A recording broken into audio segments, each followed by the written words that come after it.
आंधी बारिश में चूल्हे के पकौड़े खाने वाला ससुराल।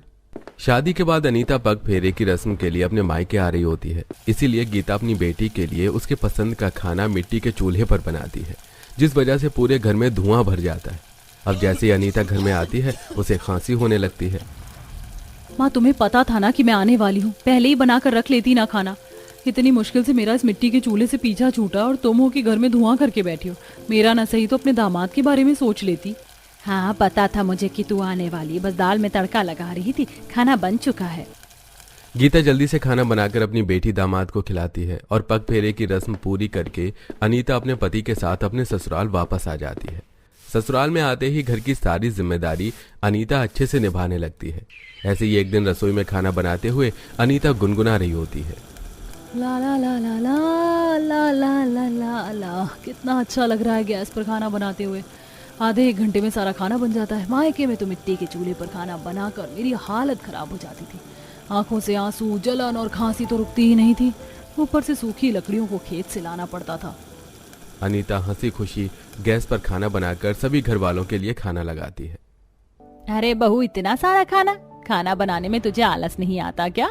मलाई कोफ्ता, रायता, फ्राइड राइस, पनीर, छोले भटूरे, कुलचे, लच्छे पराठे, कितना सब कुछ है। मुझे तो समझ में ही नहीं आ रहा शुरू कहाँ से करूं। इस तरह पूरा परिवार एक साथ खाना खाता है। इसी तरह कुछ दिन बीत जाते हैं और अब अनीता रसोई में खाना बनाने जाती है तो आज हॉल में बैठे सभी लोग अपने अपने खाने की डिमांड करते हैं। यार अनीता, तुम्हारे हाथ का कुलचा खाया हुआ बहुत दिन हो गए। हाँ, तो आज आपके लिए मैं कुलचे ही बना देती हूँ। बहू, मेरे लिए नान बना लेना। बहू, जब तू सबकी पसंद का खाना बना ही रही है तो मेरे लिए भी कढ़ी चावल बना देना। अनीता, तुम्हें आलस नहीं आता इतना सारा खाना बनाने में? आलस कैसा, घर में गैस रखी है, आधे एक घंटे में सारा खाना बनकर तैयार हो जाता है। एक बार फिर खुशी खुशी अनीता सबके लिए उनकी पसंद का खाना बनाती है और घर वालों को खुश देख उसे भी काफी खुशी मिलती है। इसी तरह कुछ दिन बीत जाते हैं और धीरे धीरे बारिश का मौसम शुरू होने लगता है और इसी बीच उसके घर कुछ मेहमान आते हैं जिनका सुमित्रा पैर छूकर स्वागत करती है। चाची जी, चाचा जी, आप लोगों को आने में कोई परेशानी तो नहीं हुई? बाहर कितनी तेज आंधी तूफान चल रही है। अरे बहू, परेशानी किस बात की, अपने ही तो घर आ रहे थे।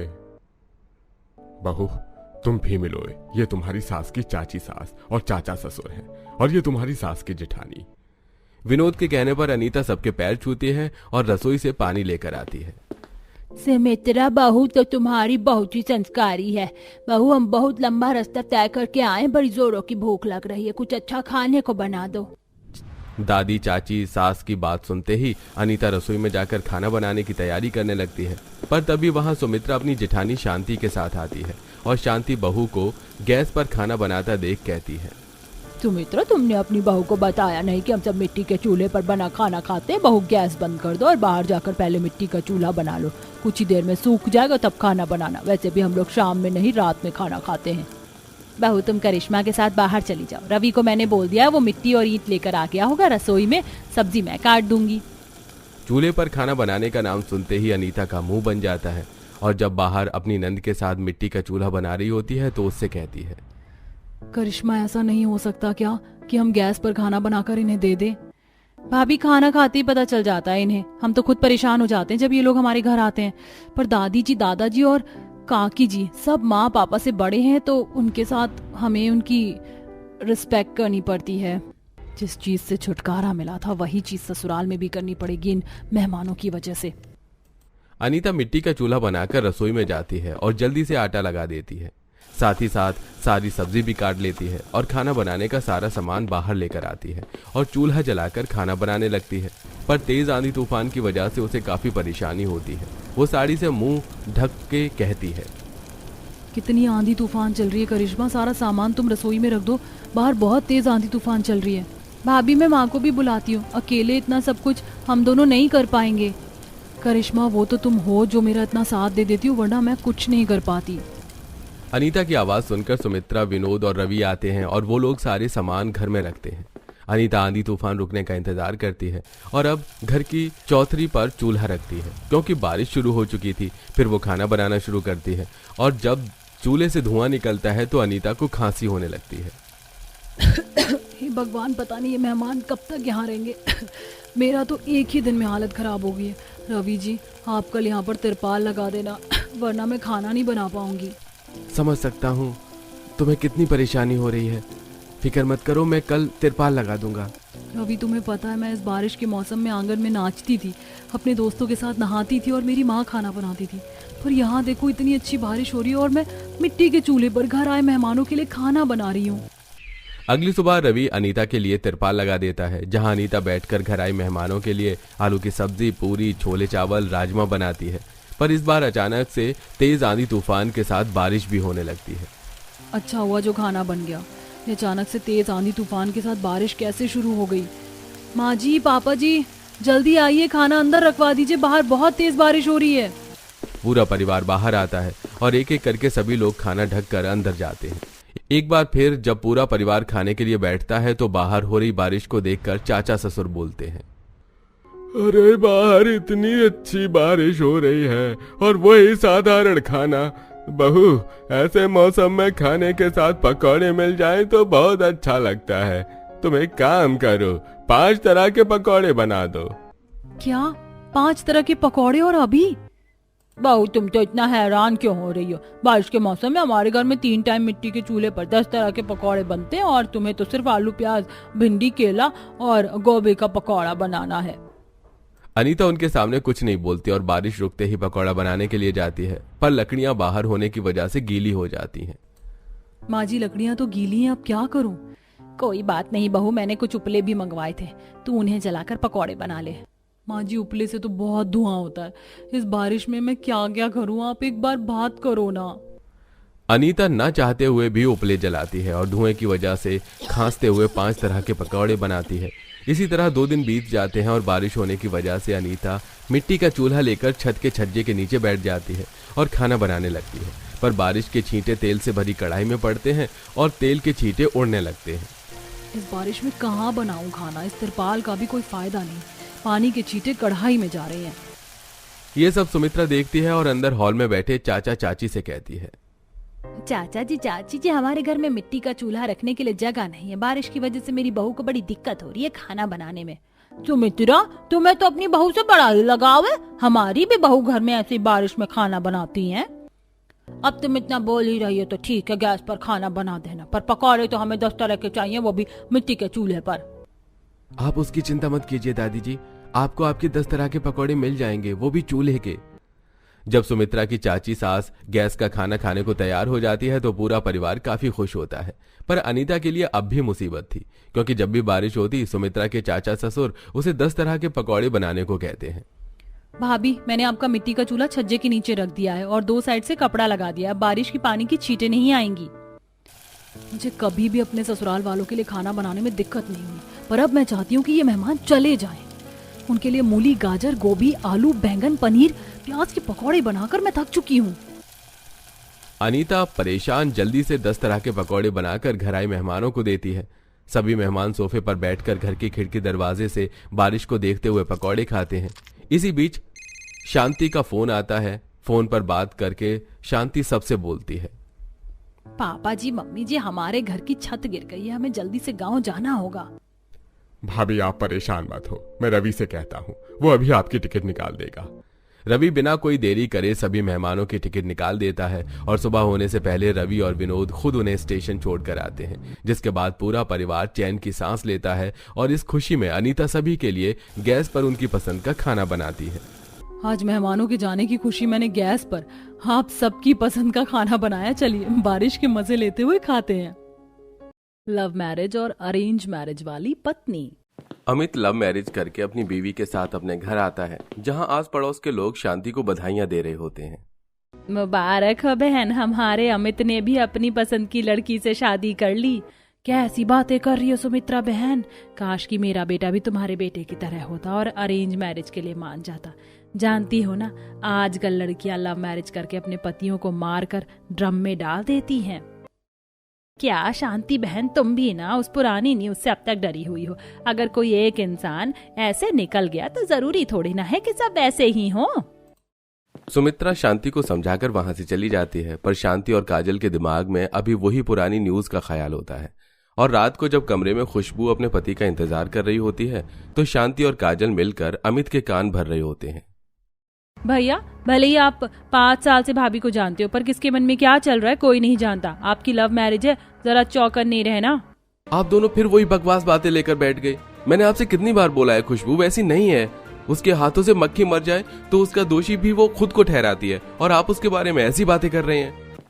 नाराज अमित खुशबू के पास जाता है तो वहीं सुमित्रा के बेटे दिवाकर का भी रिश्ता सपना नाम की लड़की से लग चुका था और दिवाकर सपना से बातें करने के लिए उसे मैसेज करता है, पर सपना उसके मैसेज का कोई जवाब नहीं देती। मैंने सपना को सुबह मैसेज किया था, रात होने को है, उसने अब तक मेरा मैसेज देखा भी नहीं। क्या हुआ दिवाकर, फोन लेकर ऐसे क्यों बैठा है उदास? कुछ नहीं माँ, बहुत नींद आ रही है, मैं सोने जा रहा हूँ। दिवाकर उदास होकर सो जाता है और बहुत जल्द दिवाकर की शादी सपना से हो जाती है। शादी के बाद भी सपना दिवाकर से कुछ खास बातें नहीं करती। जब घरवाले तुम्हें देखने के लिए आए थे तब तो तुमने कहा था कि मैं तुम्हें पसंद हूँ, फिर तुम मुझसे बात क्यों नहीं करती? कोई प्रॉब्लम है? कोई प्रॉब्लम नहीं है, वो बस मुझे लोगों के साथ थोड़ा घुलने मिलने में टाइम लगता है, मुझे बस थोड़ा समय चाहिए। इतना बोल सपना सो जाती है। इसी तरह कुछ दिन बीत जाते हैं और दिवाकर अपने ऑफिस जाता है। क्योंकि दिवाकर की अभी नई शादी हुई थी इसलिए सभी दोस्त उसे मजाक करते हैं। अरे क्यों भाई, तेरी भी अरेंज मैरिज हुई है? कहीं सपना भाभी भी उस लड़की सोनम की तरह तो नहीं है जिसने अरेंज मैरिज करके अपने बॉयफ्रेंड के लिए हनीमून का ट्रिप बनाया और अपने पति को वहीं मार दिया? अरे नहीं नहीं, मेरी बीवी बहुत अच्छी है। और ये तुम कैसी बातें कर रहे हो? कौन सी न्यूज है? अरे भाई, अपने भाई को क्या पता होगा उस न्यूज के बारे में। जब यह हादसा हुआ तब तो अपना भाई अपनी शादी में बिजी था, इसे तो न्यूज दिखाना पड़ेगा। दिवाकर के ऑफिस कलीग सोनम की न्यूज दिखाते हैं जिसे देखकर दिवाकर भी डर जाता है पर किसी को जाहिर नहीं होने देता। इसी तरह कुछ दिन बीत जाते हैं और मोहल्ले में नीला ड्रम बेचने वाला आता है। अरे भैया, जब से मुस्कान वाला हादसा हुआ है कोई भी नीला ड्रम नहीं लेता और तुम नीला ड्रम लेकर आ गए। बचने के लिए तुम क्या चाहते हो कि जैसे उस लड़की ने किया वैसे ही आइडिया किसी और को भी मिले? अरे क्या मैडम, आप भी ना, आप लोग एक न्यूज देख उसी को जीने लगते हैं। अब क्या हम अपना काम करके अपने परिवार का पेट भी न भरें? बिल्कुल सही कहा भाई साहब आपने। इन मोहल्ले की औरतों को भले ही नीले ड्रम की जरूरत नहीं है, पर आप मुझे दे दो एक ड्रम। भाभी, भला हमारे घर में नीले ड्रम की क्या जरूरत? बहू, तूने भी मेरे बेटे से लव मैरिज करी है और ऊपर से नीला ड्रम भी ले रही है। सच बता, तेरे दिमाग में क्या चल रहा है? माँ जी, समय आने पर आपको भी पता चल जाएगा कि मेरे दिमाग में क्या चल रहा है। अपनी बहू की बात सुनकर शांति और काजल के माथे से पसीना टपकने लगता है। कुछ ही देर में शांति सुमित्रा के घर जाती है। सुमित्रा बहन, तुमने बहुत अच्छा किया अपने बेटे की अरेंज मैरिज करवा कर। देखो कितनी शांत और संस्कारी बहू है तुम्हारी। अरे बहन, फिर तुम वही बात लेकर बैठ गई। अगर लव मैरिज आजकल सुरक्षित नहीं है तो अरेंज मैरिज कौन सा सुरक्षित है? नई न्यूज नहीं देखी क्या?